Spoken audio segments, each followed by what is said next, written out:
né? A sensação do Juan é que é uma escrita muito agradável. Isso é uma marca da etnografia, né? A etnografia, por isso que eu gosto muito desse autor ai meu Deus, do Gertz, ou Geertz, né? Que ele aproxima esse fazer antropológico, a escrita antropológica, com a literatura, né? Com a literatura mesmo. Ele fala exatamente isso. Então, a sua é corretíssima. Uma boa etnografia, ela deve ser tão gostosa de ler quanto um texto literário, tá? Então, na semana passada, a gente falou que o antropólogo, o ofício do antropólogo, né, vendo o texto do Cardoso, era ouvir, ver, ouvir e escrever, né? Então, a gente está vendo agora o outro tripé da escrita.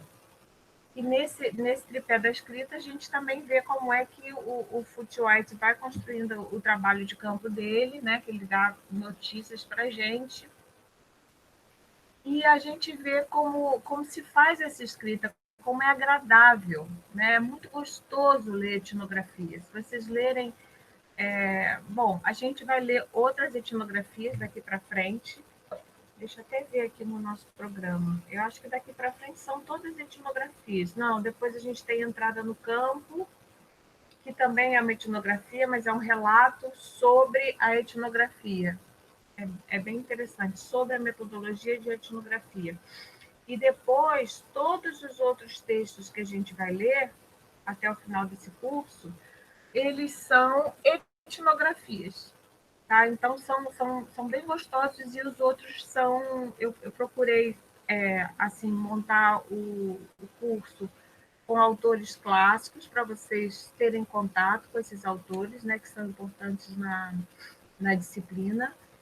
E depois eu fiz um recorte com autores contemporâneos, brasileiros, e que trabalharam a questão da temas que são caros para a geografia e para a educação, né? Então, vamos lá. Como é que a gente faz? Vocês querem que eu divida o texto com vocês? A gente pode ir lendo juntos. Eu acho um texto tão legal de ler junto, né? E como eu acho que a maioria não deu conta de ler, a gente poderia fazer isso. Peraí, deixa eu ver aqui. E também é gostoso de ler junto.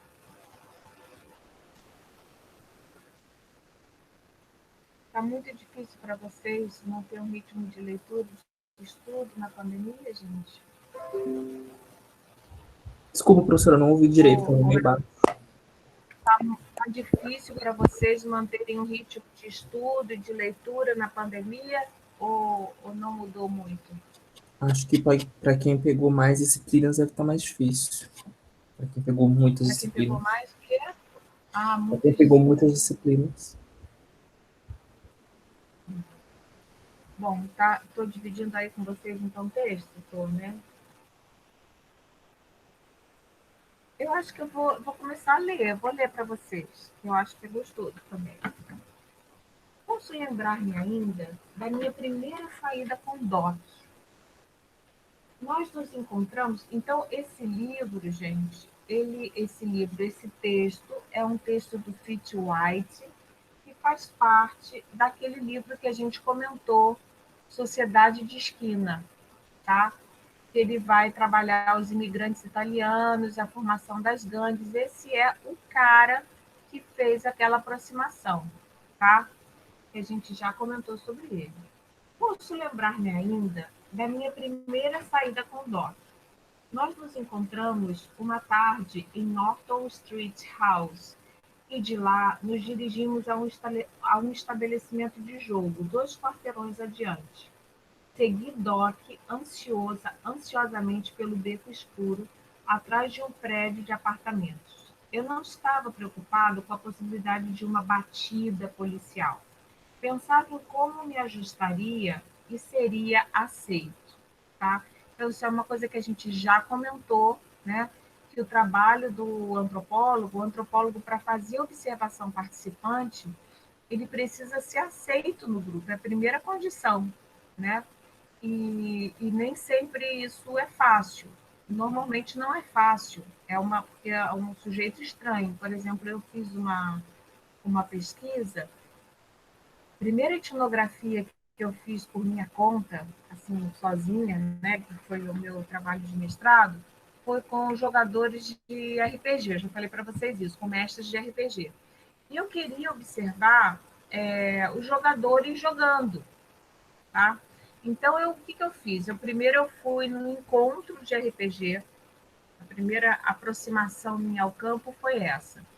E no primeiro dia que eu fui, ninguém me deu a mínima bola, me olharam como se fosse muito estranha. De verdade, eu era muito estranha Professora? naquele ambiente. Tá me ouvindo? Não, é porque tinha travado, mas acho que foi só aqui na minha internet Ah, mesmo. tá. Então, aí todo mundo me achava, sabe, eles me achavam estranhíssima. Claro, porque eu não era uma deles. Eu não era jogadora de RPG, eu era mais velha que a maioria. Tinha até gente mais velha também, mas tinha aquela cara clássica de nerd, né? Então, eu não me enquadrava ali. Eu era uma estrangeira, claramente eu era uma estrangeira. Não adiantava disfarçar, né? Então, o antropólogo ele vai ser sempre um estrangeiro. Eu brinco que o antropólogo ele tem que tentar ser um pouco como o fotógrafo de casamento. Já repararam como é o fotógrafo de casamento? Não sei se vocês quase não vão a casamento, né? Ele tem que ficar invisível. Exatamente. Ele tem que ficar invisível. Ele é estrangeiro, ele não faz parte daquilo, ele não está com roupa. E é muito engraçado, porque num casamento você tem umas regras, né?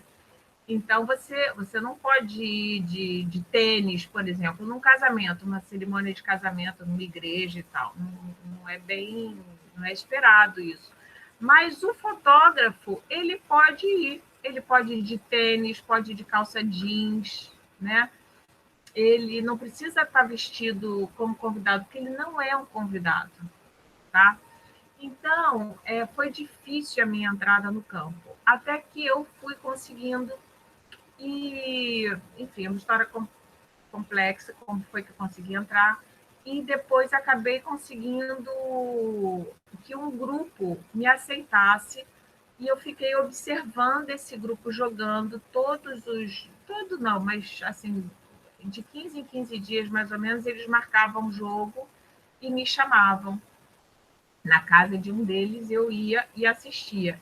E aí eles também ficavam assim, mas vem cá, você vai ficar vendo a gente jogar, sem jogar e anotando coisas no seu caderninho, sabe? Era um negócio esquisito, né? Então, eles se sentiam um pouco incômodos no começo. Por isso que é importante que o trabalho etnográfico leve tempo. Você não pode fazer um trabalho etnográfico com pouco tempo. Você precisa de tempo para conquistar essa invisibilidade, entendeu? Porque o grupo que te recebe, que você está observando, o grupo de nativos, eles podem até topar se deixarem observar. Eles falam, ok, você pode participar e acho um pouco estranho, mas tudo bem, pode participar. Mas até eles se sentirem à vontade com você, demora um tempinho. Né? Então, isso é uma coisa importante, essa questão da aceitação. É um ponto clássico assim da teoria antropológica, né? Tem vários artigos sobre aceitação e entrada no campo. A porta abriu para uma cozinha pequena, quase sem mobília, com a pintura das paredes descascando. Logo que entramos, tirei o chapéu e procurei um lugar para pendurá-lo. Não havia. Isso aí foi, sei lá, acho que nos anos 50 que ele fez essa pesquisa, né? Não. Anos 30. Anos 30. Anos 30, imagina. Ele fez entre 36 e 40, em 43 ele publicou. Obrigada, Alexandre. Então, imagina, né? Se usava chapéu. Não havia lugar para pendurar o chapéu. Ali em torno, e neste momento, aprendi a primeira lição como observador participante em Corneville. Não tire o chapéu em casa, pelo menos quando estiver entre homens. Tirar o chapéu é admissível, ainda que desnecessário, quando as mulheres estão presentes. Olha aí aquela questão que a gente falou dos códigos, né? O que é aceito num grupo? Você pensa, eu vou tirar o chapéu. Ele devia estar acostumado no ambiente dele, na cultura dele, a tirar o chapéu e ele esperava que tivesse um lugar para pendurar o chapéu. Mas naquela comunidade de imigrantes italianos dos Estados Unidos não havia essa prática. Doc apresentou-se a Tite, que dirigia o negócio, como meu amigo Bill. A amigos de Tite e a clientes. Permaneci parte do tempo com Doc na cozinha, onde alguns homens costumavam sentar e conversar, e parte do tempo em outro cômodo assistindo ao jogo de dados. As conversas eram sobre jogo, corrida de cavalos, sexo e outros assuntos. Na maioria das vezes, eu apenas ouvia e tentava agir de maneira amável e interessada. Havia vinho e café com licor de anis, e os camaradas se cotizando para pagar pelas bebidas. Doc, nesta primeira oportunidade, não me deixou pagar pela minha parte. Então, por exemplo, essa coisa, como é a maneira de pagar as coisas, né? A gente pensa que isso é universal. Não é, né? Por exemplo, quando eu fiz o meu pós-doc na Espanha, a gente saía para beber e eles lá têm uma prática cultural muito particular, tem várias coisas diferentes, né? Primeiro que eles não ficam num único bar. Mesmo que esteja inverno, um frio danado, você entra num bar, pede uma copa, né, um copo de vinho, e aí depois que você toma o vinho, com uma tapa, né, com uma coisinha para beliscar, você bota os casacos de novo, vai para a rua e vai para outro bar. E assim sucessivamente. E eu falava, gente, eu estou com muito frio, eu sou carioca, não estou acostumada com esse frio, por que a gente não fica paradinho no mesmo bar a noite inteira, né? Mas não, é prática deles. E outra coisa que eles fazem, que eu não conhecia, que aliás é muito prático, mas é bem diferente, você vai sair para os bares com um grupo de amigos, digamos, meia dúzia de amigos, né? E aí eles fazem uma vaquinha, fazem o que eles chamam de bote, que é alguém fica responsável por administrar o dinheiro. Então, para não ficar aquela coisa de rachar a conta em cada lugar que vai, cada um dá uma quantia, digamos, R$ 20. Cada um coloca R$ 20 no fundo, você faz um fundo, e aí uma pessoa é responsável por administrar esse fundo. E aí é essa pessoa que vai pagar as contas de todos os bares. Olha só que coisa diferente, né? A gente pensa, não é singular, aquela coisa que a gente falou da tensão entre o singular e o universal, né? O que a gente busca na antropologia são essas singularidades dos grupos, tá? Então, eles se revezavam, né, pagando, mas o DOC, que era esse informante dele, privilegiado, depois a gente vai entender direitinho o que é o DOC, ele não deixava ele pagar. Como o Doc havia suposto, ninguém perguntou a meu respeito. Porém, mais tarde me contou que quando fui ao banheiro, irrompeu uma conversa excitada em italiano e ele teve que convencê-los de que eu não era um policial federal. Isso é outra coisa muito interessante. É muito comum você, como pesquisador, ser confundido ou com policial, ou com qualquer outra coisa. Eu fiz uma pesquisa também numa escola. E aí eu pedi permissão para a diretora para entrar na escola, preencher um termo de compromisso. Aliás, isso é uma coisa que vocês têm que me cobrar também, que eu tenho que mandar para vocês uns papeizinhos, caso vocês queiram fazer coisas assim em escola nesse período, né? E porque você tem que fazer tem que ter um termo de consentimento, né? Para fazer a pesquisa. Aí eu consegui isso tudo, falei com a diretora, tudo bem, e expliquei para ela. E ela falava assim: ah, mas então você. Peraí, deixa eu ver se eu entendo. Você vai fazer um estágio, é isso? Você é estagiária? Eu falei, não sou estagiária, eu estou fazendo meu mestrado e eu estou faço parte de um grupo de pesquisa e eu sou pesquisadora, eu faço uma pesquisa antropológica, expliquei tudo, tá? E no papelzinho que eu dei para ela assinar, estava tudo explicado. Aí ela, tá, tudo bem. Volta e meia na conversa, ela repetia que eu era estagiária. Eu explicava que não. Aí depois ela foi me apresentar a professora, porque nessa pesquisa eu tinha que assistir algumas aulas, né? Realmente como uma estagiária, né? Quem faz isso normalmente é estagiária. Eu tinha que ficar assistindo algumas aulas, eram aulas de língua portuguesa e literatura, e eu tinha que ficar lá na aula anotando coisas, né? Então, eu tinha que pedir permissão à professora também. Ela foi, me apresentou as professoras que eu ia participar das aulas como observadora. E aí, o que ela faz? Me apresenta como estagiária. É estagiária, Andréia. Aí eu olhei para ela e falei assim, não é estagiária. Lembra que eu te expliquei? Eu vou fazer uma pesquisa. Ela, tá, tudo bem, tudo bem. Aí, muito bem. Aí, olha, foi uma semana inteira todo mundo me chamando de estagiária. A professora me chamava de estagiária, perguntava, você quer tomar um cafezinho? Como é que está seu estágio? Em que escola você está? Aí teve uma hora que eu desisti, entendeu? Simplesmente eu falei, tudo bem, me chamem de estagiária, azar, né? E ficou por isso mesmo. Então, isso é interessante também, como é que o grupo que te acolhe te reconhece, né? Te rotula. De alguma forma, é uma coisa estranha, eles não sabem bem, então, assim, será que o cara é um policial, né? Contou-me que lhes dissera, em tom firme, que eu era seu amigo e que então concordaram em deixar as coisas como estavam, né? Porque se fosse um policial, não poderia, porque eles faziam coisas ilegais, né? Fomos juntos diversas vezes ao estabelecimento de Tite, até chegar o momento em que me atrevi a ir lá sozinho, né? Então, primeiro ele ia com esse mediador que fez a passagem dele para o campo.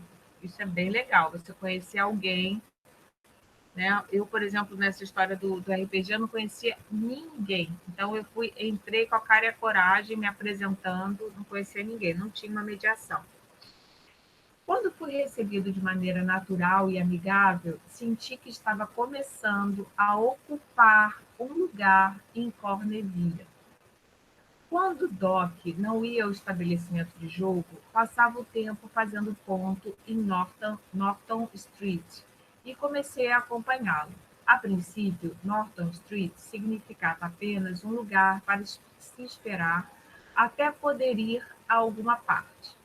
Progressivamente, na medida em que consegui conhecer melhor os rapazes, tornei-me um integrante da turma de Norton Street.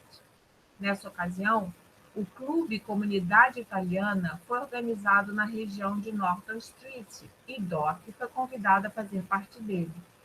Doc trabalhou a minha aceitação, olha que interessante isso, trabalhou a minha aceitação no clube e fiquei satisfeito em associar-me, pois representava algo bem diferente das turmas de rua que eu estava frequentando.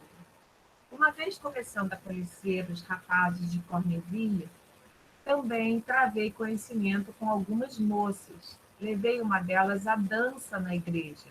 Na manhã seguinte, os companheiros de esquina estavam me perguntando: que tal sua namorada? Isso me abriu os olhos bruscamente. Aprendi que ir à casa de uma garota é algo que não se faz, a não ser que se deseje casar com ela. Olha só que código curioso, né?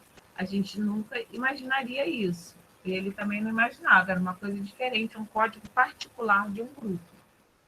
Felizmente, ela e a sua família sabiam que eu não conhecia os costumes locais e, portanto, não supuseram que eu estava comprometido. De qualquer modo, foi uma advertência útil. Depois disso, apesar de achar algumas garotas de Corneville excepcionalmente atraentes, nunca mais saí com nenhuma delas, a não ser em grupo, e também nunca mais fiz visitas domésticas. Na medida em que prosseguia em minha observação, verifiquei que a vida de Corneville não era tão interessante e agradável para as moças quanto era para os homens. O rapaz possuía completa liberdade para perambular e fazer ponto na rua. As moças não podiam ficar pelas esquinas. Olha que detalhes interessantes ele começou a olhar, né? Se a gente pensa naquele texto que eu acho tão gostoso do Miner, que a gente leu lá no começo, né? Falando da nossa própria cultura, né? Dos americanos ocidentais, e como que a gente estranha coisas que a gente faz, porque são extremamente familiares para a gente, né? Mas para ele, que era estrangeiro, ele tinha condição de olhar todos esses detalhes, né? Como era para os meninos, para as meninas, o que era permitido, o que não era permitido, né? Eram obrigadas a dividir o tempo entre as suas casas, as casas de amigas e parentes e o trabalho, se tivessem algum. Muitas delas tinham um sonho que era o seguinte: algum rapaz de fora de Corneville, com algum dinheiro, um bom emprego e uma boa educação, viria um dia cortejá-las e levá-las do bairro. Dificilmente poderia dar-me ao luxo de desempenhar esse papel. Treinando observação participante. A primavera de 1937 proporcionou-me um curso intensivo sobre observação participante. Estava aprendendo como conduzir-me e aprendi com vários grupos, mas especialmente com os Nortons. À medida em que comecei a fazer ponto em Corneville, descobri que necessitava de uma explicação para mim e para o meu estudo. Enquanto estava com Doc, garantido por ele, ninguém perguntava quem era eu e o que fazia. Quando circulei sem ele em outros grupos, inclusive os Nortons, ficou claro que estavam curiosos a meu respeito. Comecei com uma explicação um tanto elaborada. Eu estaria estudando a história social de Corneville, mas possuía uma nova perspectiva. Ao invés de trabalhar do passado para o presente, estava buscando conhecimento exaustivo das condições atuais para depois partir do presente em direção ao passado. Eu estava muito satisfeito com essa explicação, mas ninguém mais parecia dar importância a ela. O que vocês acharam dessa explicação dele? Acho que ele se estendeu, não que ele se estendeu, mas ele tentou. Acho que ele foi acadêmico demais. Acho que depois ele fala que não precisava. Melhor coisa é isso, é muito acadêmico. Imagina você explicar. Foi um pouco o que aconteceu comigo na escola. Sabe, eu explicava detalhes da pesquisa e tal, e a diretora e as professoras olhavam e não entendiam nada. Para elas era mais cômodo me ver como uma estagiária, estava tudo resolvido para elas. Elas não queriam saber daqueles detalhes da minha pesquisa, não tinham o menor interesse na minha pesquisa, né? E aí depois eu falei, então tá bom, né? Que é a mesma coisa que vai acontecer aqui com ele, como a gente vai ver. Dei este esclarecimento em duas ocasiões, e cada vez que terminava, havia um silêncio embaraçoso. Ninguém, inclusive eu mesmo, sabia o que dizer. Gente, eu já vivi isso também, é muito interessante. Embora essa explicação é muito interessante, porque quando a gente vai para o campo, normalmente a gente já fez, deve ter feito, né, o seu projeto de pesquisa bem montado, teoricamente. Então, a gente está muito apegado à nossa pesquisa. A nossa pesquisa é a coisa mais importante que tem.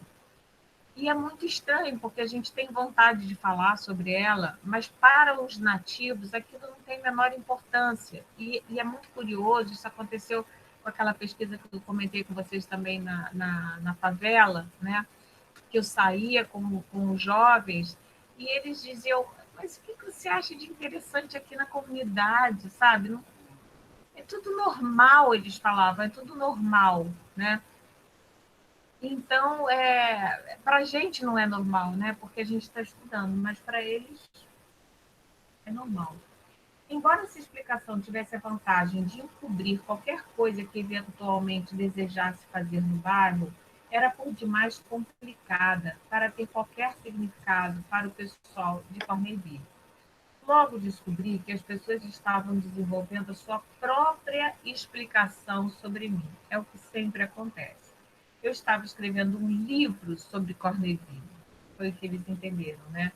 Como esclarecimento, isso podia parecer inteiramente vago, e, no entanto, era suficiente. Descobri que a minha aceitação no bairro dependia muito mais das relações pessoais que desenvolvesse do que das explicações que pudesse dar. Isso aqui é muito importante, tá, gente? A sua aceitação importa muito se você explica, importa menos ainda se eles entendem a pesquisa, detalhes da sua pesquisa, sabe, a fundamentação teórica da sua pesquisa. Imagina você é um geógrafo, você tem que falar, não, porque a questão da territorialidade, eles não estão um pouco ligando para nada disso.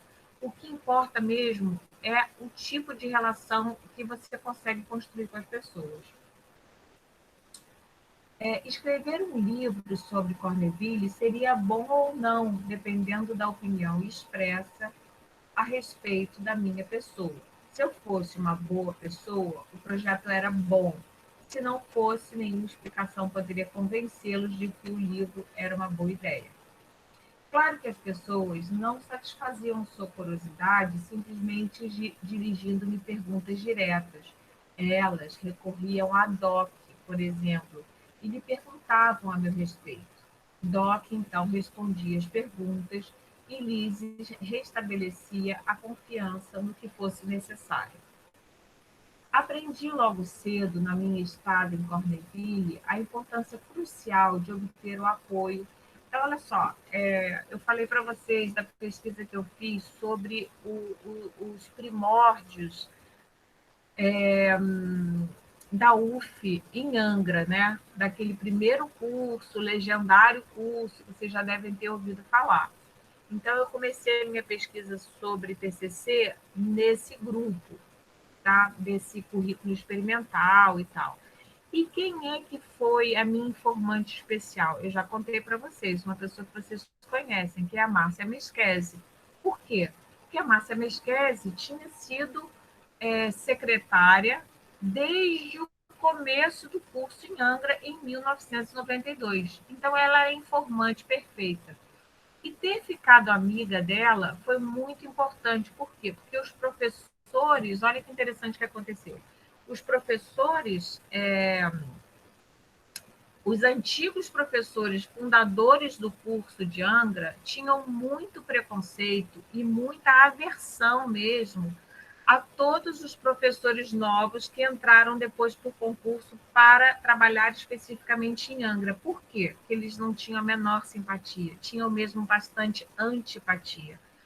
Porque nós fomos o grupo de professores responsável por alterar o projeto curricular que eles tinham feito e do qual eles se orgulhavam muito, né? Então, nós estávamos ali para destruir aquele projeto que eles tinham feito, sabe?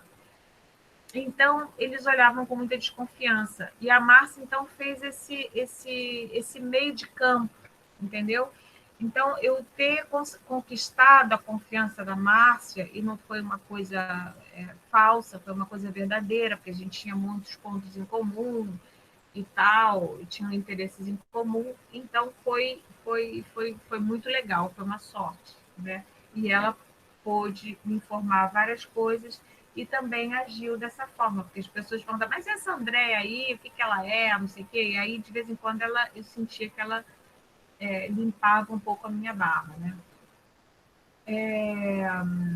Aprendi logo cedo na minha estada em Corneville a importância crucial de obter o apoio de indivíduos chaves em todos os grupos ou organizações que estivesse estudando. Gente, isso aqui é fundamental. Em todo lugar que você vai estudar, você tem que ter um indivíduo-chave, pelo menos um. Alguém que vai ser responsável por fazer esse meio de campo, te receber, porque às vezes você, por exemplo, lá na Espanha tinha uma moça também, porque teve uma hora que eu pedi permissão para ficar observando numa faculdade de educação na Espanha, né? E eles achavam aquilo muito estranho, mas normalmente eu ficava observando as reuniões de orientação, então institucionalmente não, eu fiquei bem invisível. Até que eu decidi fazer observação de um momento institucional, que era o momento de entrega dos TCCs. Tinham lá um prazo certo, que eles tinham que entregar o documento material, sabe? Então, fazia uma fila enorme para entregar esse material. E eu achei que era interessante entender qual era a relação dessas pessoas com o seu objeto, TCC pronto, para observar.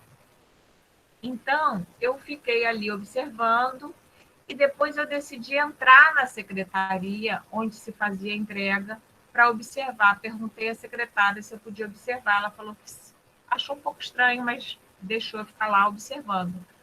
Mas conforme eu comecei assim, eu decidi fazer isso porque eu queria coletar, queria contactar com outras pessoas para entrevistar.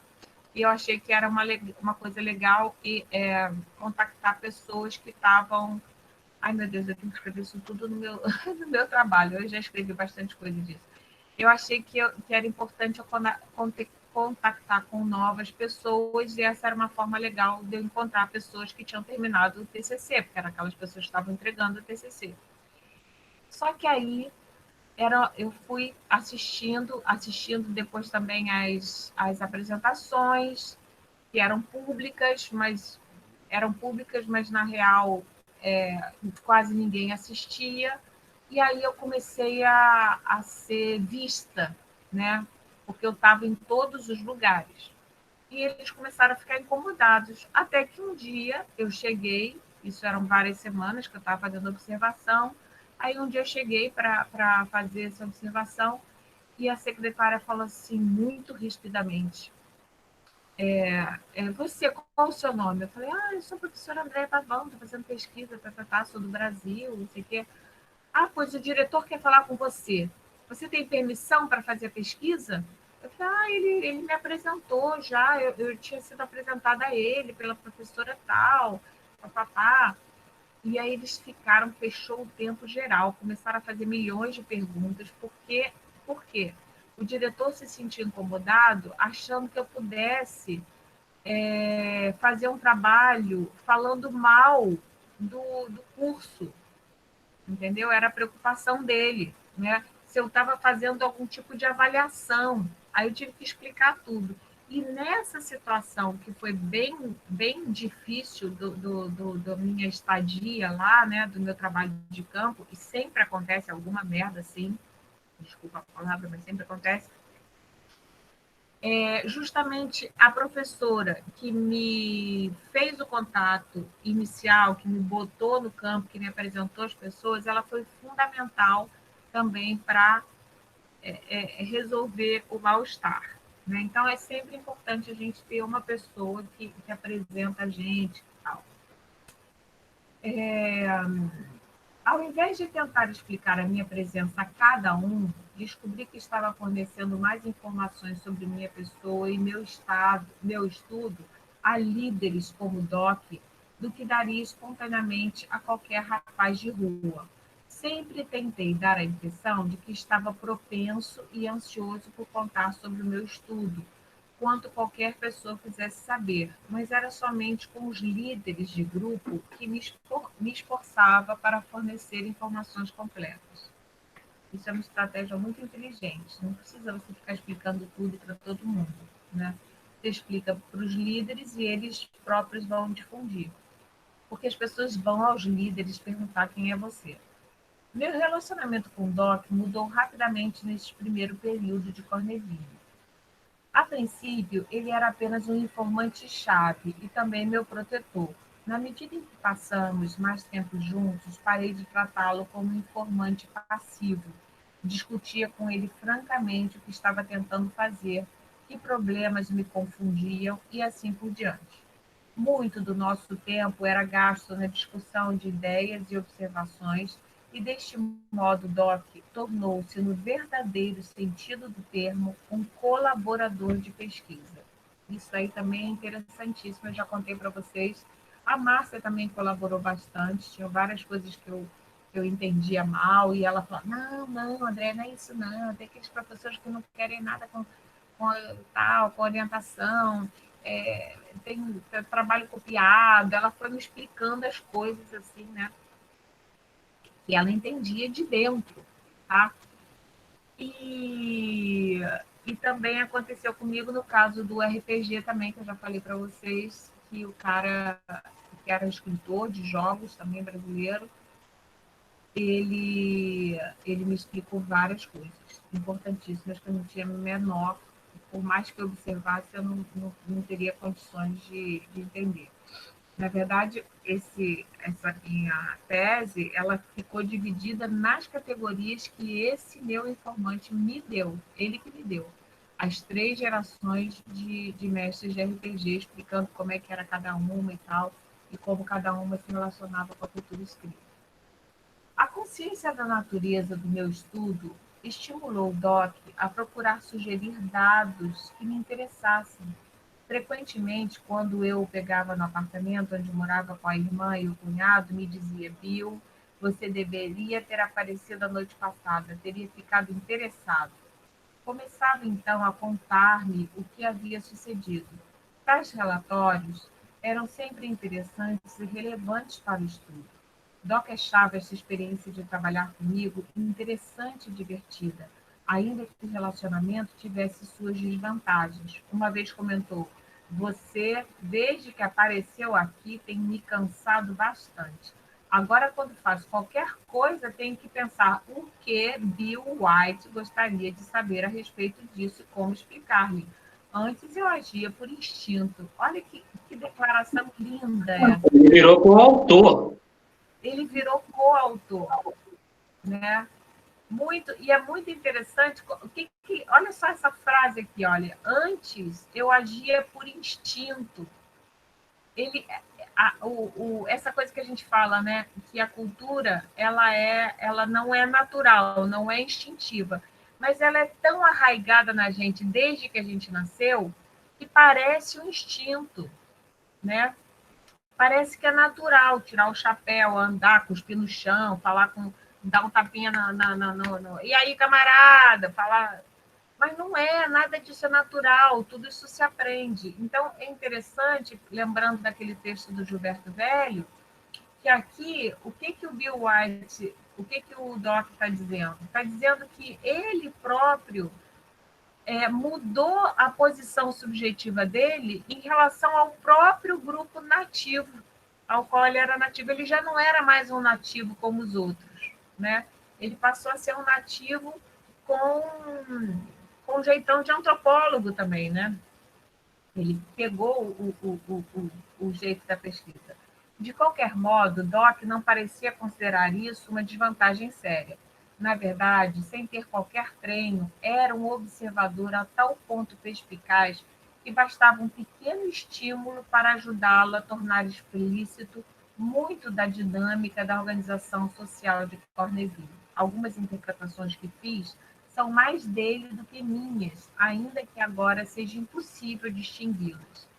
Tem um romance também que eu amo, está lá na sala, depois eu vou pegar para vocês e vou postar, que é a história justamente, não é um romance pequeno, de um antropólogo com o seu informante, e como eles vão se misturando, sabe? Como é que, na verdade, o informante passa a ser melhor antropólogo que o próprio antropólogo. Isso é bem legal. Embora trabalhasse mais estreitamente com Doc do que com qualquer outro indivíduo, sempre procurei o líder dos grupos que estivesse estudando. Necessitava não só do seu apoio, mas também da sua colaboração ativa em meu estudo, visto que tais líderes ocupavam uma posição na comunidade que lhes permitia observar melhor do que seus seguidores o que acontecia, e que eram, em geral, observadores mais perspicazes do que seus seguidores. Descobri que tinha muito a aprender através de uma colaboração maior com eles.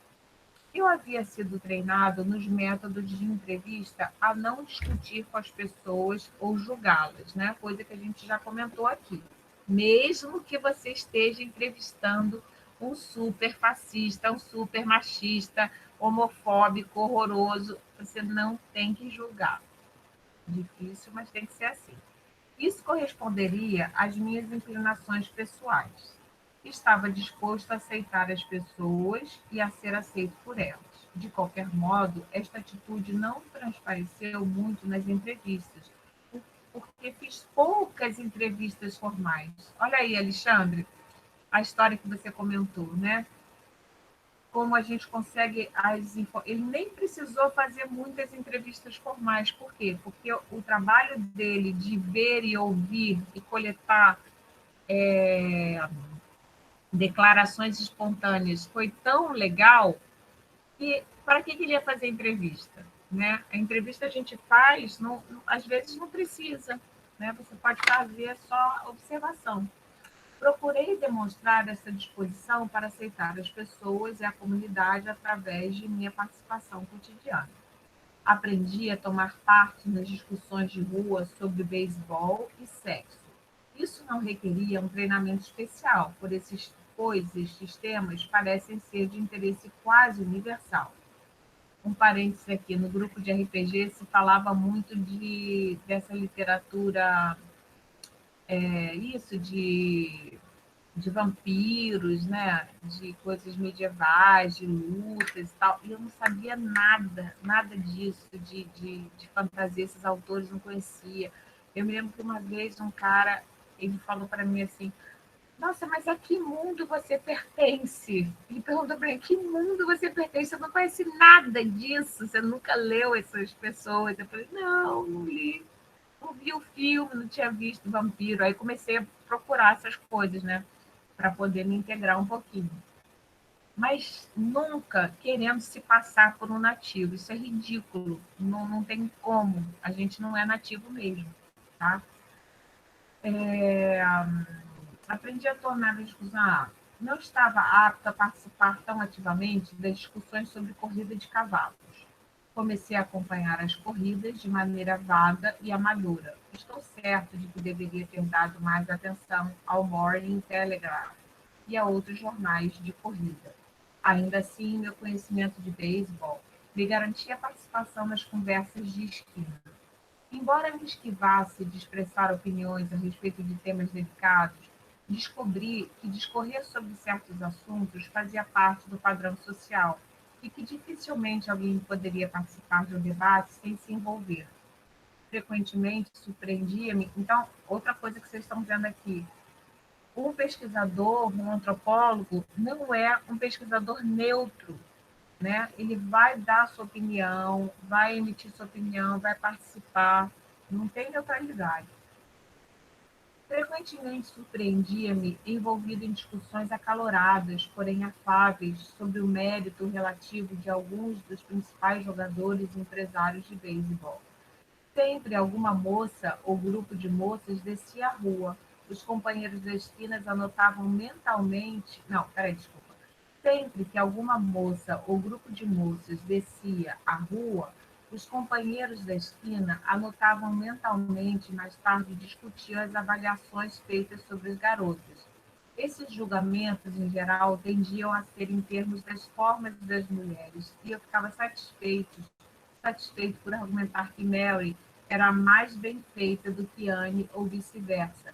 Naturalmente, caso um dos rapazes estivesse namorado de Mary ou Anne, nenhum comentário poderia ser feito, e também eu deveria me esquivar do assunto.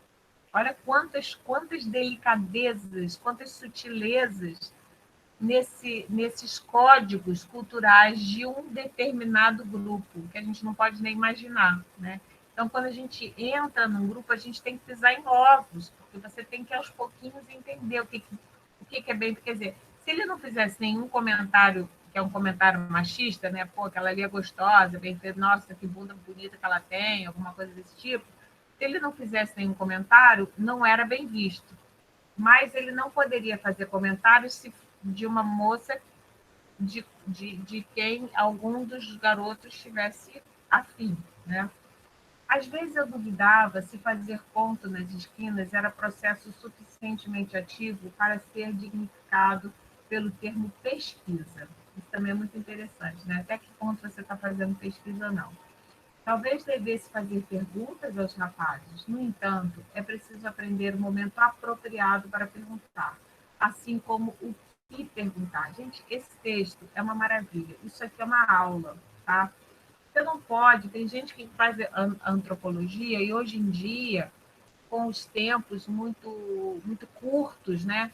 A pessoa diz que faz antropologia, que faz um estudo etnográfico, aí fica um mês no campo, aí fiz um trabalho etnográfico. Gente, um mês, impossível, né? E aí chega logo fazendo entrevista, impossível, não é legal, entendeu? Você precisa ficar um tempo ali, sentir o clima, aprender as regras, e aí aos pouquinhos você tem que saber qual é o momento apropriado de fazer uma entrevista, de fazer uma pergunta, né? E o que você pode perguntar e o que você não pode perguntar. Aprendi esta lição nos primeiros meses, quando estava uma noite com Doc no estabelecimento de jogo de Tite. Um homem, vindo de outra parte da cidade, nos deleitava com a história da organização do jogo. Haviam-me dito que ele tinha sido um grande empresário de jogo e falava com conhecimento de causa a respeito de vários assuntos interessantes. Ele mobilizou a conversa e, como os outros fizessem perguntas e tecessem comentários, comecei a sentir que deveria dizer alguma coisa para integrar-me no grupo. Perguntei: suponho que os guardas eram todos subornados? O jogador fez cara de espanto. Olhou fixamente para mim. Em seguida, negou com veemência que qualquer policial fosse subornado e imediatamente desviou a conversa para outro assunto. Durante o resto da noite, senti-me muito pouco à vontade. Ou seja, ele fez uma gafe, né? Que também é próprio. Você não vai achar que um trabalho de pesquisa etnográfica não acontece essas coisas. Sempre acontece. No dia seguinte, Doc interpretou a lição da noite anterior. Bill, vá devagar com esse palavreado de quem, o quê, por quê, quando, onde. Você faz essas perguntas e as pessoas irão se calar diante de você. Se as pessoas o aceitam, você pode perambular por todo canto e, a longo prazo, vai ter as respostas que precisa, sem fazer perguntas. Olha como o Doc era esperto, né? Descobri que ele estava certo. Na medida em que sentei e ouvi, obtive respostas para perguntas que nem teria feito se tivesse obtendo informações somente através de entrevistas. Naturalmente, não abandonei de todo as perguntas. Aprendi apenas a avaliar a suscetibilidade da pergunta e o meu relacionamento com as pessoas, de modo que só fazia perguntas em uma área sensível quando estava seguro de que meu relacionamento com a pessoa era sólido, né? Então, esse feeling a gente tem que ter, né? Quando defini minha posição na rua, os dados vinham a mim sem grandes esforços. Esporadicamente, quando estava voltado para um problema específico e sentia que precisava de mais informação por parte de determinado indivíduo, buscava uma oportunidade de encontrá-lo e a sós e entrevistava-o formalmente. O que ele está chamando aqui de entrevista formal é o contrário dessa relação de conversa, né, e de observação participante em que o antropólogo chega a escutar depoimentos espontâneos. Por isso, aquele texto que a gente leu na semana passada é muito importante, né? A escuta, o lugar de escuta, porque às vezes você ouve, isso já aconteceu comigo em grupo de pesquisa, eu estar pesquisando com outras pessoas e pessoas menos experientes, jovens pesquisadores, ou mesmo pessoas que não têm muito talento para isso também, existe isso, né? Depois você vai, conversa, vai tomar um café com um grupo de pesquisa e tal, e você repara que tem coisas que as pessoas não escutam, entendeu? E estavam na mesma situação que você, mas não estavam. E ao contrário também, às vezes tem coisas que você não escutou e o outro companheiro conseguiu escutar. Né? Todo mundo estava presente, não é que você não tenha ouvido, mas você não deu valor àquela frase, àquele comentário. E aí o outro companheiro te fala, você viu como quando ele falou aquilo, quer dizer isso? Eu disse, caramba, não prestei atenção, é mesmo, que incrível, né? Então, essa coisa de construir o lugar de escuta. A princípio, minha preocupação foi integrar-me em Corneville. Mais tarde, no entanto, tive que encarar o problema do meu nível de inserção na vida do bairro. Defrontei-o uma noite quando passeava na rua com os Nortons. Tentando penetrar no espírito de uma conversa trivial, deixei escapar uma série de obscenidades e palavrões. A caminhada foi interrompida quando todos pararam para me olhar surpreendidos. Doc meneou a cabeça e comentou: Bill, né? Você não deveria falar deste modo, isso não combina com você. Olha que interessante, ele estava querendo se passar por outra pessoa, né?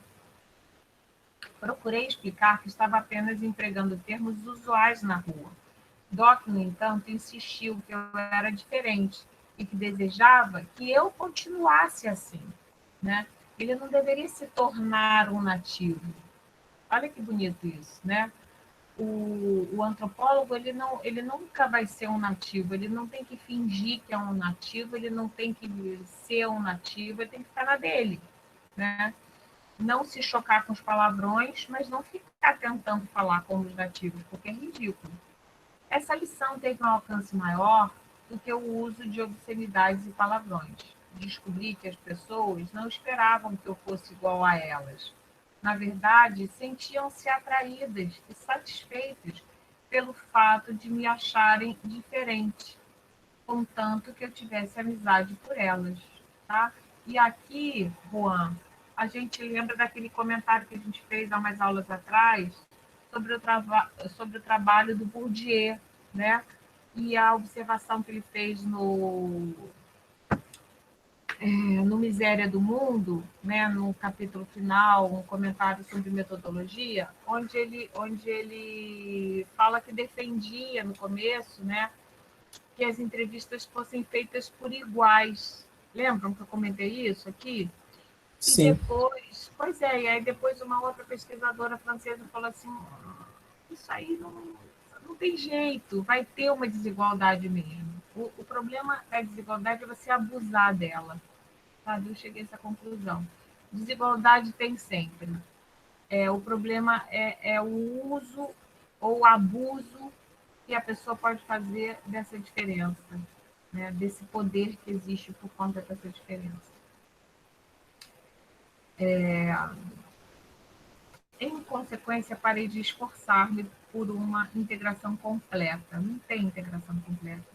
Ainda assim, meu comportamento foi afetado pela vida na rua. Quando John Howard veio pela primeira vez a Harvard para colaborar no estudo sobre Corneville, notou imediatamente que me expressava em Corneville de forma diferente do usual em Harvard. Isso é interessante também. Claro, na universidade, ele falava como um pesquisador, né? E no trabalho de campo, mesmo que ele não fosse ser tão desbocado como esses rapazes das gangues, né? Ele não podia falar nos mesmos termos que ele falava na universidade.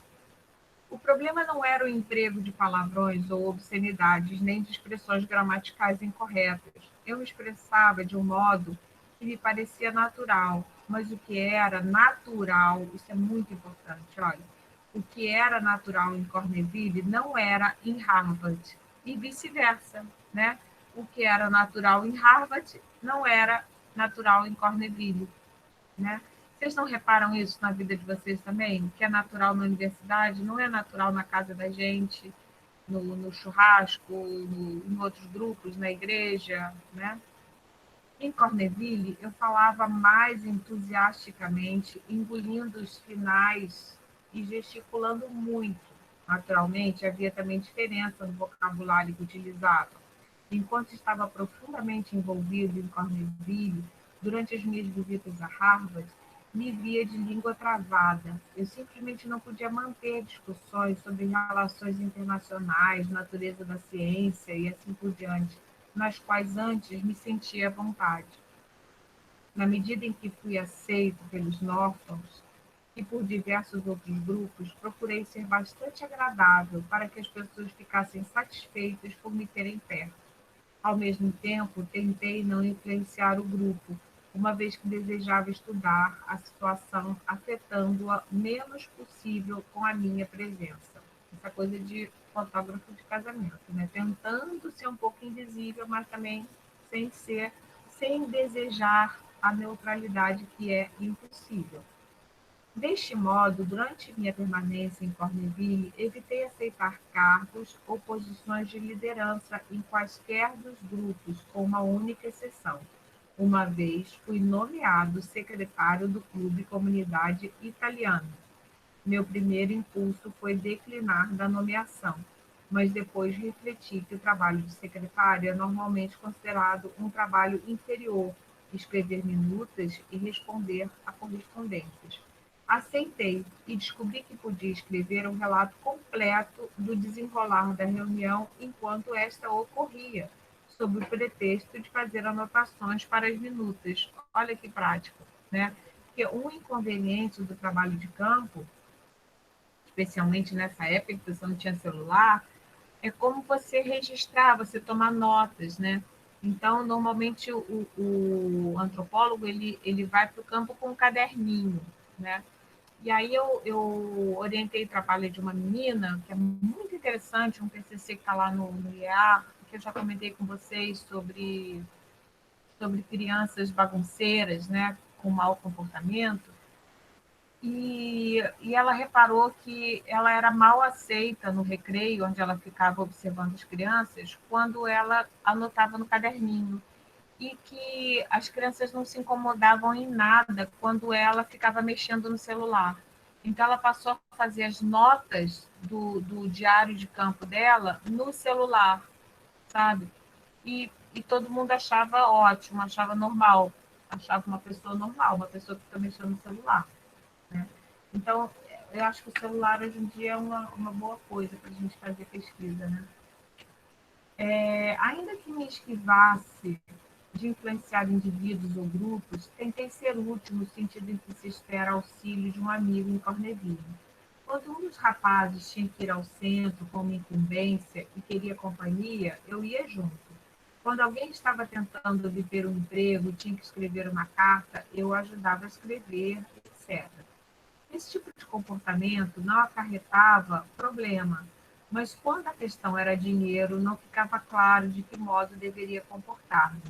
Certamente eu procurava gastar dinheiro com meus amigos da mesma forma que faziam comigo. Mas e quanto a empréstimo em dinheiro?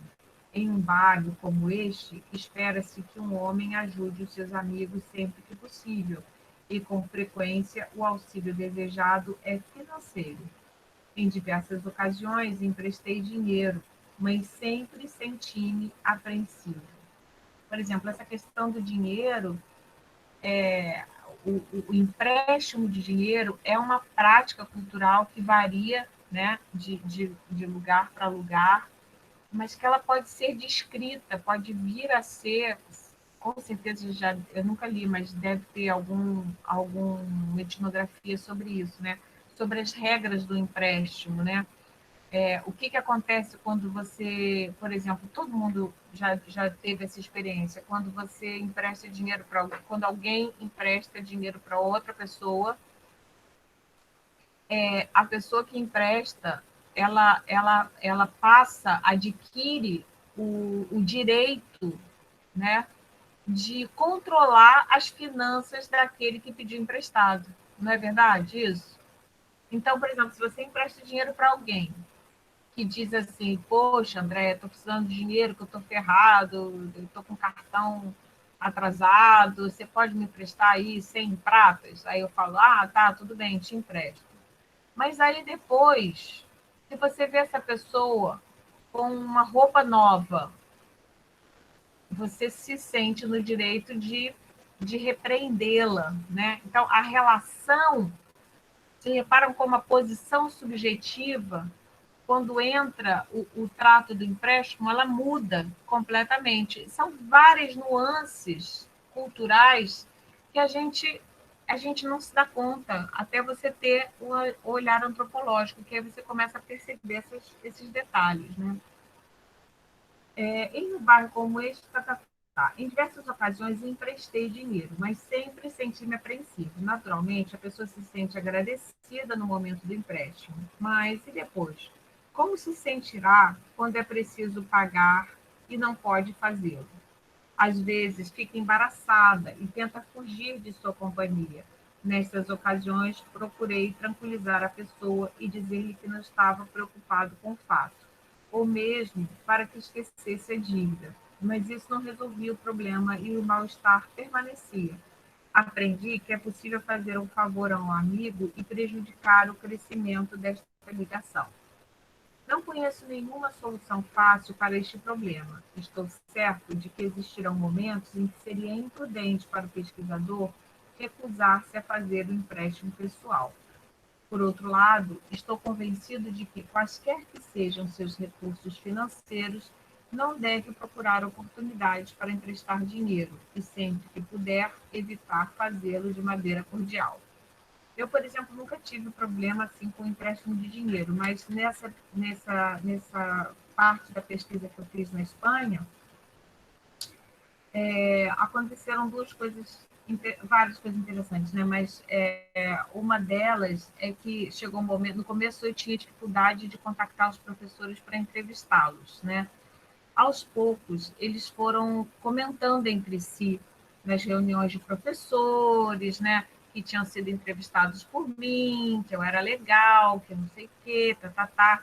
E aí chegou um momento que os professores vinham a mim, na hora, eles tinham uma cafeteria na faculdade de educação, e que eu gastava bastante tempo ali, procurava ficar na cafeteria, tomando alguma coisa com os professores para poder conquistar, né, a situação, para poder conversar com eles, colher informação sobre como é que eles orientavam e tal.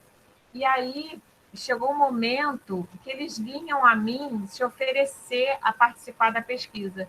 E teve um momento que eu já tinha encerrado, porque minha orientadora já tinha dito, Andréia, você já está com dado demais, para de fazer entrevistas, chega, né? Você já tem as entrevistas do Brasil e agora acabou. Mas as pessoas continuavam a me procurar e algumas ficavam mesmo sentidas de eu não ter escolhido elas para serem entrevistadas. Olha que loucura. Então, é uma coisa assim complicada. E outra coisa que também aconteceu foi pedidos de participação em grupos de pesquisa, colaboração, entendeu? Que às vezes era uma coisa que eu estava com pouco tempo para fazer isso, mas eu sentia que eu precisava de alguma forma devolver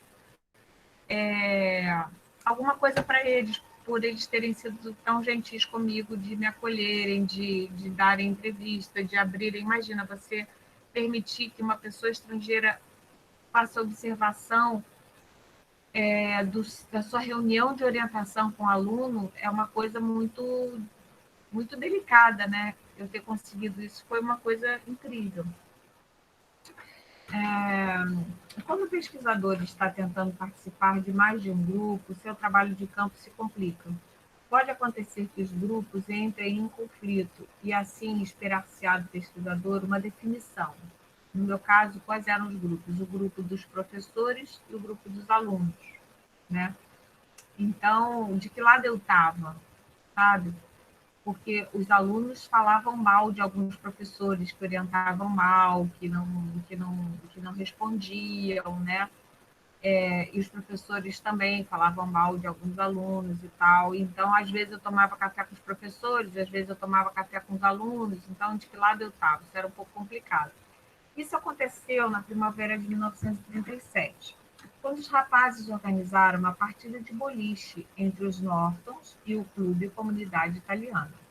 Doc, naturalmente, fazia o lançamento pelos Nortons.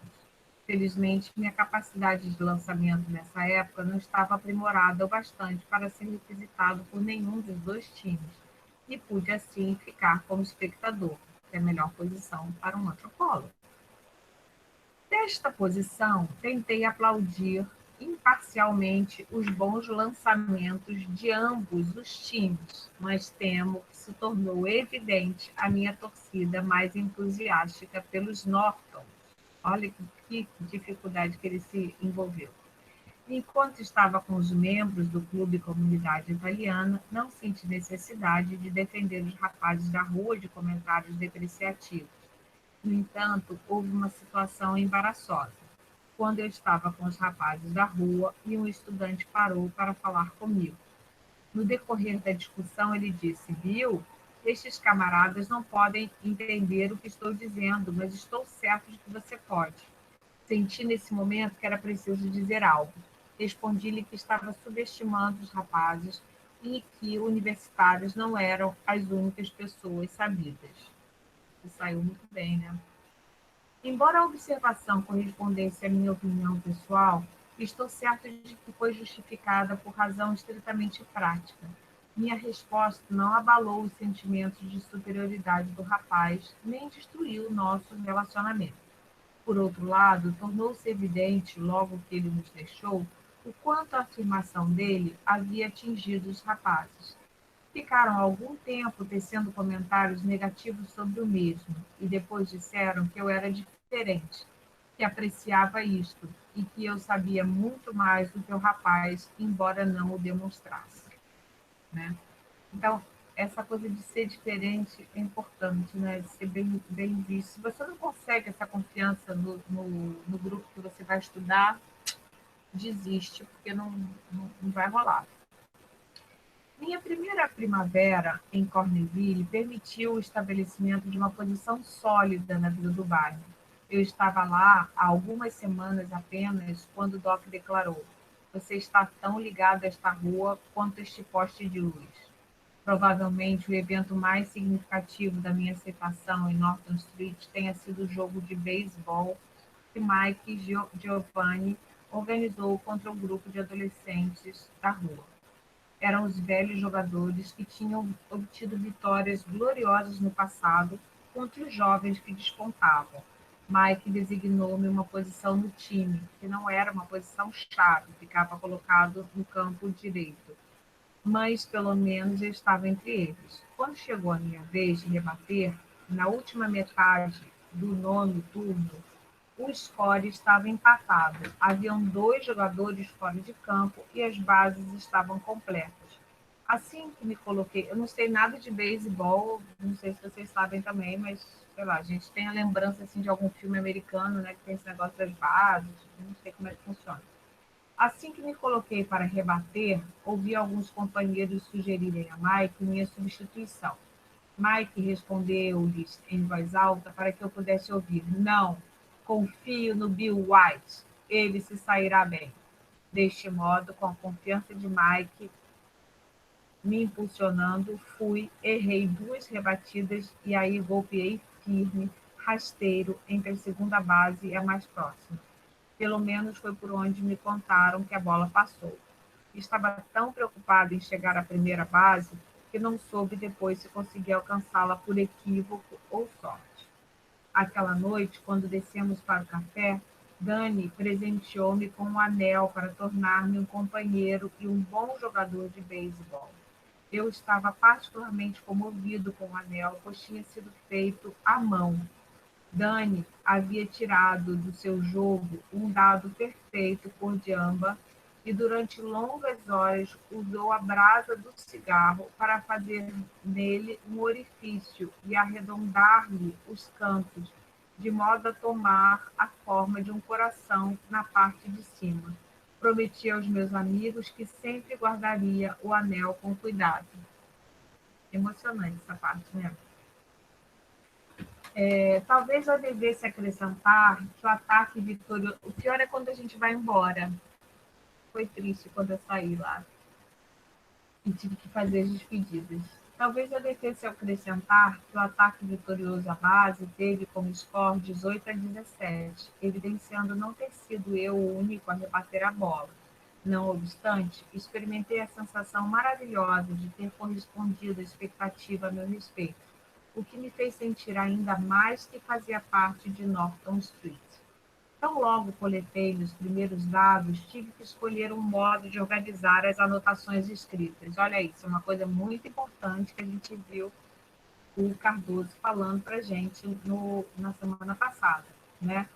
Você coleta os dados e depois você vai para o seu gabinete, se afasta do campo empírico e você vai ter que organizar essa montoeira de dados. É o momento que eu me encontro agora. Está cheia de milhões de anotações, milhões de entrevistas, graças a Deus estão todas transcritas, mas eu tenho que fazer esse trabalho.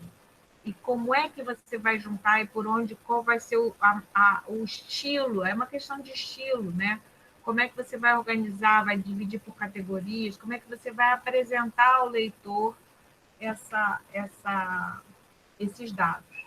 No estágio exploratório, simplesmente coloquei todas as notas em ordem cronológica numa única pasta, uma maneira de organizar. Quando já podia prosseguir o estudo com diferentes grupos e problemas, tornou-se patente que isso não era a solução. Fui obrigado a subdividir as notas. Parecia haver duas possibilidades principais. Eu poderia organizar as notas por tópicos, com pastas para opiniões políticas, extorsão, igreja, família e assim por diante. Ou ainda organizar as anotações em termos dos grupos, o que significaria ter pastas para os Nortons, Clube Comunidade Italiana, etc. Sem preocupar-me seriamente com o problema, comecei a arquivar o material por grupo, raciocinando que mais tarde poderia reorganizá-lo por tópicos quando pudesse avaliar melhor a relevância dos mesmos. Como o material nas pastas se amontoasse, percebi que a organização das anotações por grupos sociais era apropriada ao meu tipo de estudo. Por exemplo, tínhamos um estudante, membro do Clube Comunidade Italiana, dizendo: estes escroques desmoralizam nosso bairro, deveria ser limpo deles. E tínhamos um membro dos Nortons declarando: esses escroques são bons de fato, se você precisar de ajuda, eles dão. O negociante legalizado não lhe dará nem as horas. Essas declarações poderiam ser fechadas sob o título Atitudes relacionadas a escroques. Neste caso, mostraria apenas que existem atitudes coletivas em relação aos escroques em Corneville. Somente um questionário, o qual dificilmente daria conta deste assunto. Olha aí, olha. Questionários, em geral, não são úteis para trabalhos etnográficos, né? Somente um questionário, o qual dificilmente daria conta desse assunto, mostraria a classificação de atitudes no bairro. Além disso, seria importante saber como as pessoas se sentiam de uma maneira ou de outra em relação a esse assunto. Parecia-me de maior interesse científico poder relacionar a atitude ao grupo no qual o indivíduo participava. Isso mostraria porque dois indivíduos podem ter atitudes muito diferentes de um mesmo problema. Na medida em que o tempo passou, até mesmo as anotações da pasta excederam o limite no qual minha memória pudesse auxiliar-me a localizar qualquer informação rapidamente. Deste modo, inventei um sistema de indexação rudimentar, uma página com 3 colunas contendo para cada entrevista ou observação a data, a pessoa ou grupo entrevistado ou observado e um resumo da entrevista ou observação. Esse índice tomava de 3 a 8 páginas. Quando foi necessário revisar as anotações e redigir a partir delas, 5 ou 10 minutos de manuseio eram suficientes para dar-me um quadro razoavelmente completo do que eu tinha e onde qualquer item podia ser localizado. Gente, esse texto é uma aula de etnografia maravilhosa, simplesmente, né? Perguntas ou comentários? Muito bom o texto. Esse é o meu comentário. Aí, dá vontade de ser antropólogo, Juan? Não, ainda não. Eu tenho. Não, Juan! Apesar de fazer geografia, gosto muito da área da educação. Tô mais para pedagogo do que para antropólogo. mas você pode ser um antropólogo da educação, como eu. Ah, não sei. Tenho minhas ressalvas com a antropologia ainda. Por quê, Juan? Fala. Ah, essa coisa assim do. Não sei formular. Me pergunta semana que vem que eu te respondo. Tá. Não, eu acho que você já falou alguma vez, assim, um pouco, né? Tem um texto que eu vou apresentar num congresso. É até um dia do nosso encontro que eu não vou participar, porque eu vou estar nesse congresso. Até botei um filme para vocês assistirem. E eu vou gravar o vídeo, vou botar no nosso canal também para vocês verem. Que eu falo, acho que vai te contemplar um pouco, porque são funções muito diferentes realmente, né? Do antropólogo para o pedagogo, porque o pedagogo ele quer educar as pessoas, ele quer transformar as pessoas, ele quer melhorar as pessoas, né? E o antropólogo não, né? O antropólogo tem uma coisa assim, mas como assim você vai entrevistar um grupo de delinquentes, né? Vai fazer parte de um grupo de delinquentes sem fazer nenhum juízo de valor, né?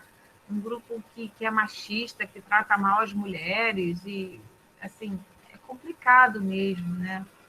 A gente que gosta da educação tem esse gosto por educar, né? Mas é legal a gente lembrar, Juan, que esse gosto por educar, por, sei lá, tornar o mundo melhor, ou coisa que valha, ele se confunde com essa atitude que hoje em dia se chama colonialista. No fundo, todo educador ele é um colonizador. Já pensaram nisso? O discurso. O Domingos falou isso ontem. O discurso do educador é autoritário, alguma coisa assim. Autoritário já não diria, né? Assim, Quer não dizer, estou ele estava falando de uma linguista que falava isso, não é ele que falou isso. não tô fazendo juízo de valor sobre isso. Agora pensa só, se eu tento convencer, se eu educo meu filho a não ser machista, por exemplo, eu estou sendo autoritário, eu estou sendo etnocêntrico, porque eu acho que não ser machista é legal, né? Eu, por exemplo, incentivava meu filho a brincar de boneca, dei um bonequinho para ele, não sei o que e tal. Então, educar tem uma intenção, não existe não ter intenção, né? Quando você faz quando você quer proteger, por exemplo, o trabalho do Domingos mesmo, né? Quando você quer proteger, por exemplo, quer garantir que os jovens indígenas não percam contato com a sua própria cultura, né? Isso não deixa de ser uma atitude colonizadora. Olha que interessante, né? Porque, de repente, eles, nos seus próprios termos, podem estar querendo se afastar dessa cultura. Está entendendo o que eu quero dizer?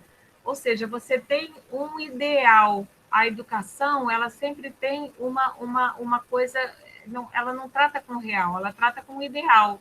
Eu gostaria que as escolas fossem inclusivas, eu gostaria que não houvesse bullying, eu gostaria que houvesse um mundo não machista, tudo isso está ligado a uma atitude colonizadora. Educar é colonizar. Eu não diria autoritário, acho que é uma palavra forte, né?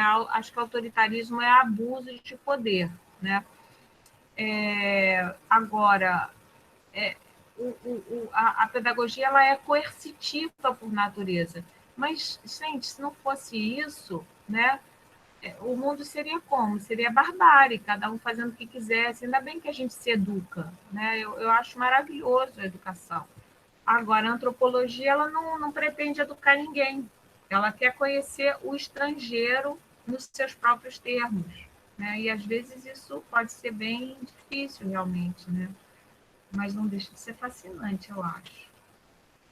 E é uma maneira de você, assim, depois vocês vão ver nos textos, nos próximos textos, que são todos de educação, como pode ser útil como pode ser uma ferramenta teórico-metodológica, né? Porque a antropologia e a etnografia não é uma metodologia, né? Você não pode pegar assim, vou usar esse método aqui, não é isso, né? É uma disciplina complexa, né? Onde a teoria e a prática se entrelaçam, né? Então, já desde a construção do objeto, se você faz uma etnografia, a própria construção do objeto, ele tem que estar ligado aos interesses da antropologia, que é basicamente o quê? As práticas culturais, né? A gente está sempre observando e tentando entender práticas culturais, por mais estranhas que sejam, né? Algum comentário mais?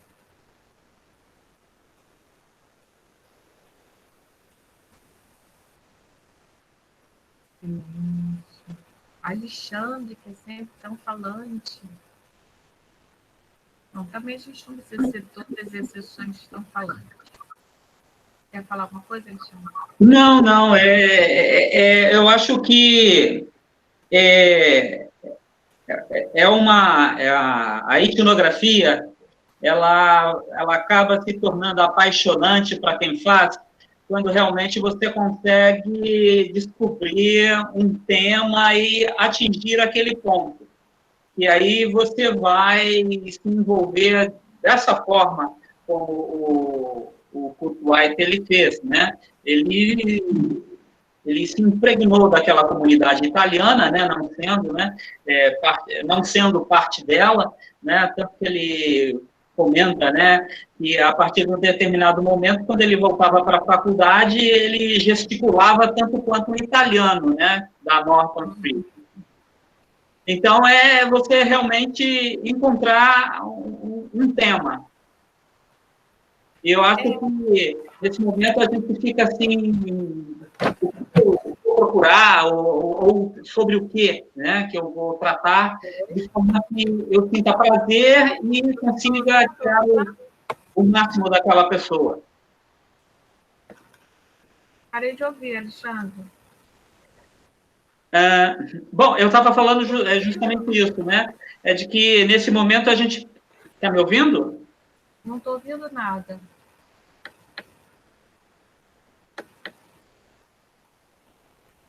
Não estou Alô? ouvindo mais.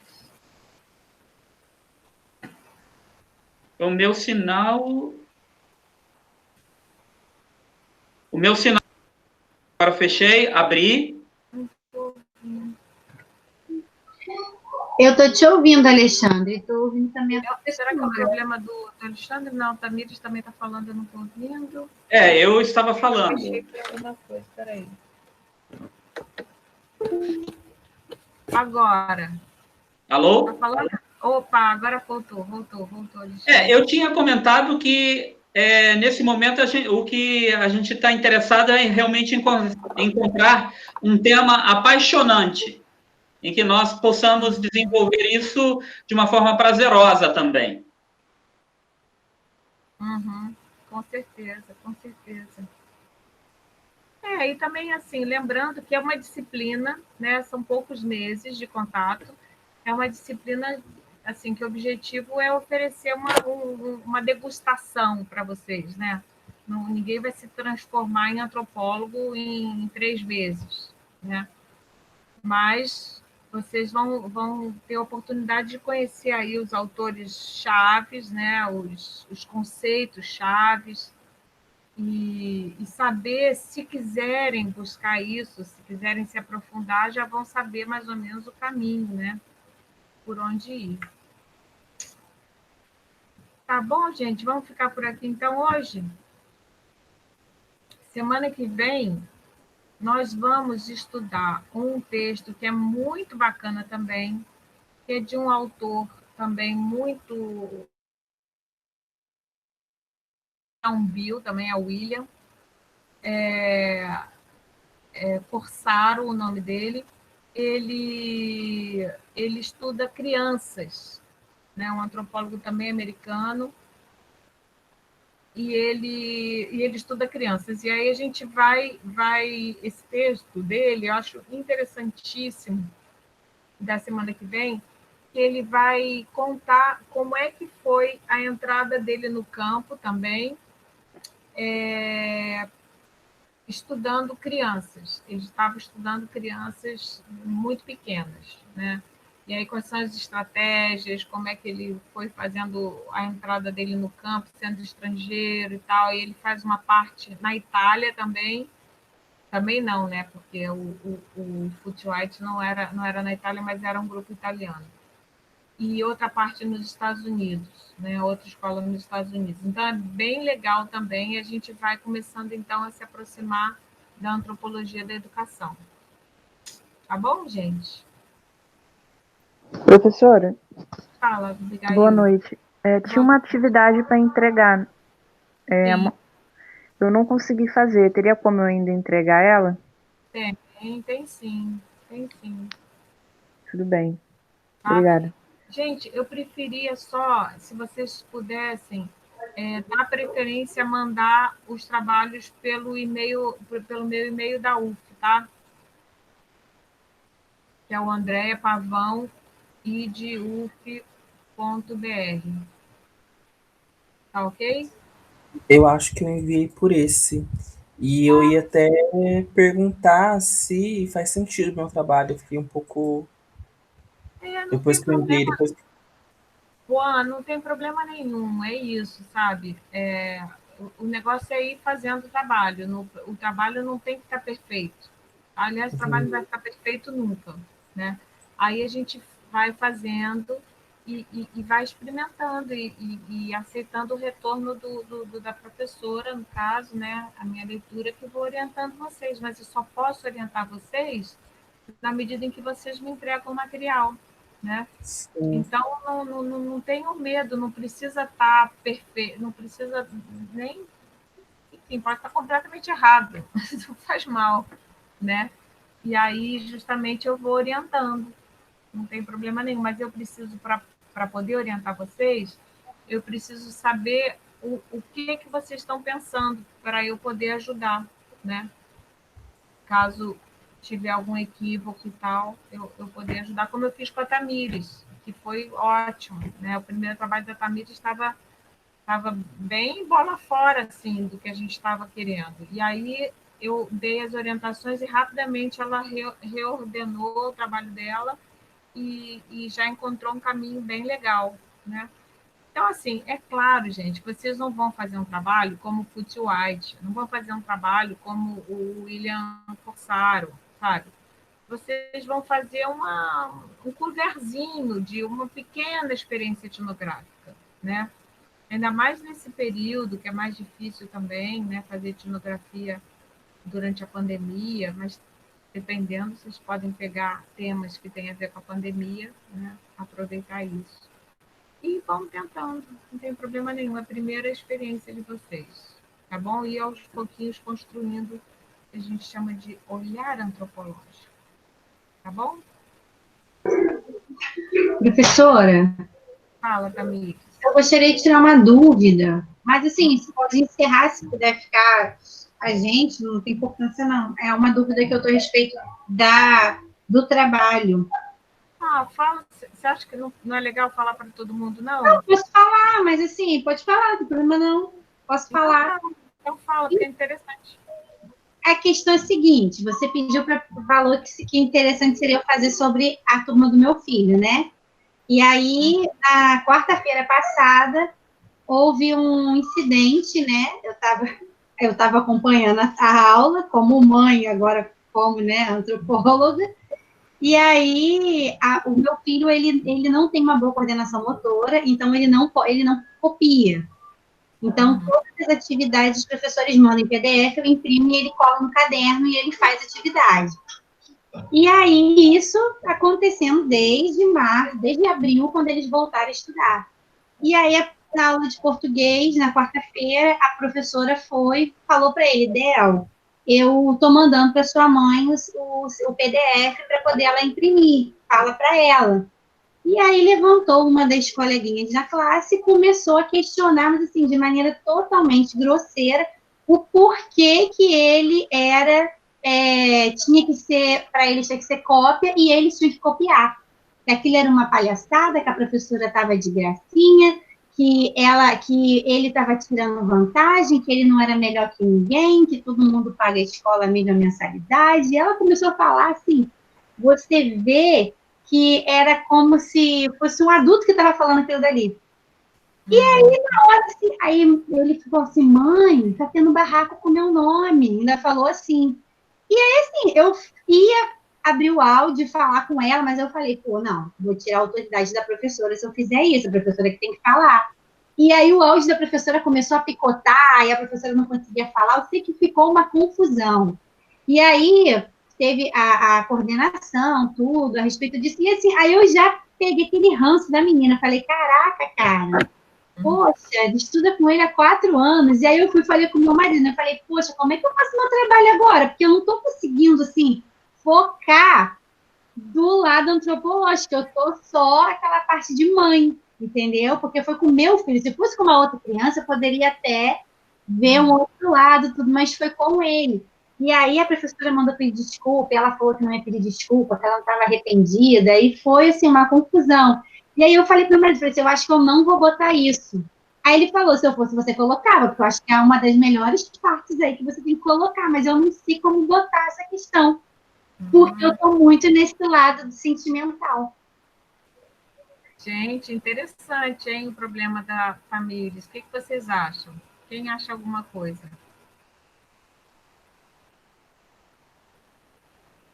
Eu acho interessante essa parte do trabalho, né? Qual a idade dessas crianças, Tamires? 12 anos, tudo adolescentes que estão se achando adultos. Olha só, é isso, você tem que abrir mão um pouquinho, sem ser neutro, porque você não vai ser neutra, né? Não vai ser neutra mesmo, você tem uma posição subjetiva aí nesse trabalho de campo, né? Você é uma nativa, você é a mãe do menino, mas você pode, partindo do seu ponto de vista também, sem querer a neutralidade, falando disso, do seu ponto de vista, tentar, de alguma forma, tomar uma distância crítica, né? O estranhar essa coisa que é muito familiar para você. Experimenta. Agora também tem outras coisas. Se você não quiser, não se sentir à vontade de falar disso, você pode simplesmente não tratar disso, se você não quiser.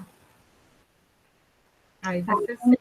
Eu vou escrever esse final de semana e aí eu te mando para poder ver como é que tá. Tá bom, combinado. Então tá bom, gente. Mais alguma coisa? Terminamos por aqui hoje?